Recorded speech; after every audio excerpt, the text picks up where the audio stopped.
Hey everyone, and welcome to The Explainer.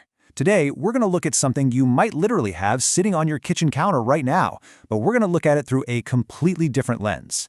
I want you to stop thinking about the coconut as just, a simple tropical fruit or a refreshing snack on a beach vacation. Instead, we're going to unpack the coconut as a multi-layered ecosystem of value.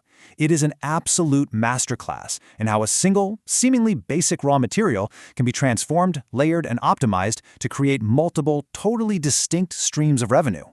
So I want to kick things off with a pretty massive question. What if one coconut wasn't just food, but the actual foundation for a business empire? Think about it for a second. A coconut isn't just one thing. It has water, it has meat, it has oil, fiber, and a really hard shell. And almost every single part of its anatomy can be extracted, processed, and turned into something people all over the world are happily willing to pay for. Everyday items often hide these incredible, diverse revenue opportunities if you just know how to look at them. And that is exactly what we're going to do today.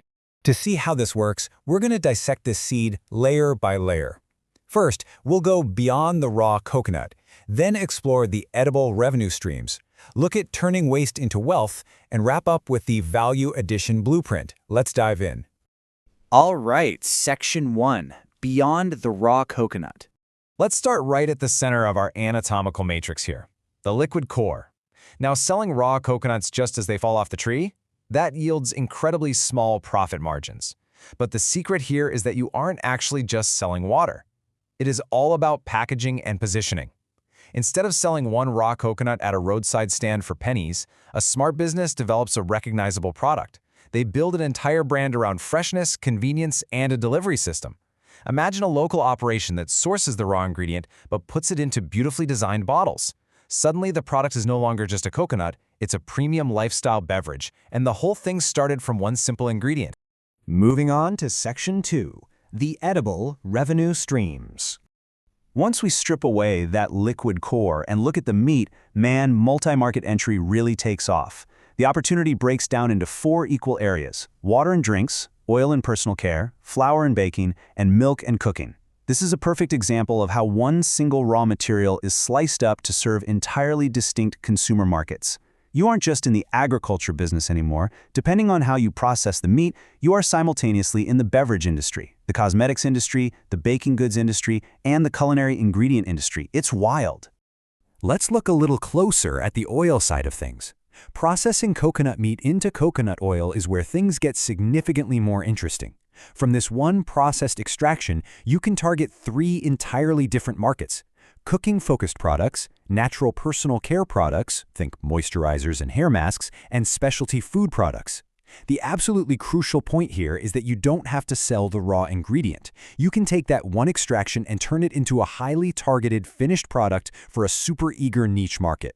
And this right here brilliantly illustrates the why behind all this processing. On one hand, you have a raw coconut. On the other, you have what the customer actually wants: ready-to-use convenience.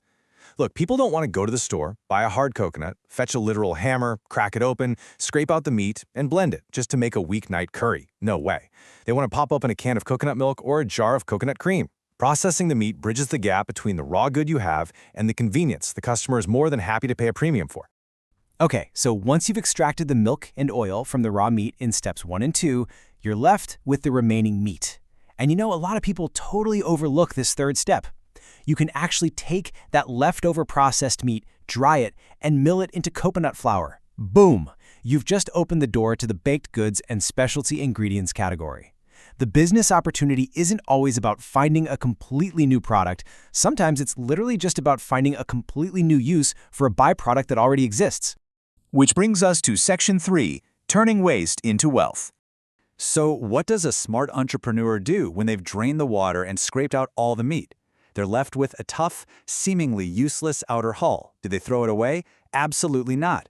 This brings us to waste to value, the act of processing materials that were previously treated as garbage into profitable products for new markets.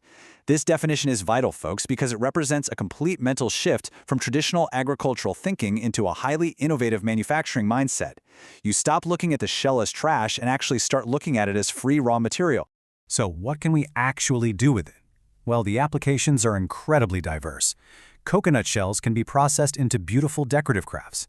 They can be sanded and sealed to become usable, trendy eco bowls for restaurants and home goods stores, or they can be burned down and processed into charcoal-related products. Imagine the efficiency of that. The water was a drink, the meat became food and cosmetics, and now the shell is a completely separate product. You are systematically utilizing the entire ecosystem of the seed. And it doesn't even stop at the hard shell. The very outer fibrous husk can be processed into coconut fiber, known in the industry as coir. Look at the markets this serves. Home goods like durable ropes and doormats, gardening materials to help soil retain water, and various other manufacturing materials. This takes our coconut business entirely outside of the food and beverage market. The exact same agricultural product is now successfully serving the home, garden, and manufacturing sectors. That is an undeniably powerful business model. Finally, Section 4, the Value Addition Blueprint. We've broken down every single layer of this miraculous little seed. Now it's time to zoom out and look at the overarching business thesis. Because as we've learned, the magic isn't actually in the product itself. The magic is entirely in the processing. When you look at the big anatomical picture we've just built together, from the core to the meat to the hull, we took a single seed and fueled massive, entirely diversified streams of revenue across the beverage, food, personal care, home, and manufacturing markets. I really want you to let this idea sink in for a moment. What else can I make from the same raw material? This is the climactic lesson from our source material today. If you want to build a resilient, scalable business, you don't just ask, what can I sell? You ask, how many different ways can I extract value from this one exact same thing? That is exactly how businesses discover hidden revenue opportunities and scale rapidly without having to constantly source new base materials. And that leads us to this definitive statement. The real opportunity is in value addition. This matters so much for anyone looking to build something of their own. Your next big business idea, it doesn't actually have to be something overly complicated. You don't need to invent a brand new technology or some completely unique product. The biggest opportunities are often hiding right inside everyday things, just waiting for someone to come along, apply a little bit of processing, and add value in a way that creates convenience for a specific customer. So, I leave you with this final thought to ponder today. If you were handed a warehouse full of raw coconuts right now, which business would you start? Would you build a premium water brand, a specialty flour company, an eco-friendly charcoal supplier? The blueprint is right there in front of you. Thank you so much for joining me on this explainer today. I really hope it completely changes the way you look at the everyday items around you. Keep analyzing, keep looking for that hidden value, and I'll see you in the next one.